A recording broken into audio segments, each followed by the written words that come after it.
we wajase yo makama ka kia to nitie jok manyalo taya yo mar jase. Mokuongo ilande. Samoro walande gi nyaka radio nyaka Ramogi kanisa ni form osebet mondo obi. Walande buche chief, buche assistant chief ilande. E ofisa committee mwawacho ni mar CDF mar basari. Ok tije en norito ni ka form osebiro eka koro gibet piny.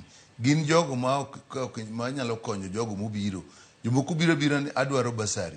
Koro inyise ni odhi oyud kanye. To bende gigi nitie cybercaf bende idhi inyalo gawo form no migole cybercaf midhi chul. Ok ochuno ni nyaka bi.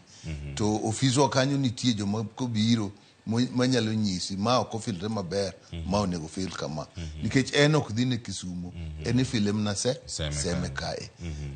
Iwacho gimoro maduong' ma anyalo duoko kata ok oluore gi ma wach mar resource center no to apare. In fact en sirkal kae nti ministry mar youth actually onego chiet ga resource center kuonde ka kuonde makata wan wageno wadwaro lowo mondo ne kadong wayud resource center manyalo gimanyocha golonwa gino maler ahinya en kanyo chitimo kane ji timo kwayo mar pes jo university nikech en ne idwano time nyaka Kisumo nyaka Huduma Center emano wanwango ni dwarore miyo kata ofiswa masani nitie kama waketo wanyalo keto resource center matin to chunya maduong' ta dwaro waket maduong' e yore mang'eny.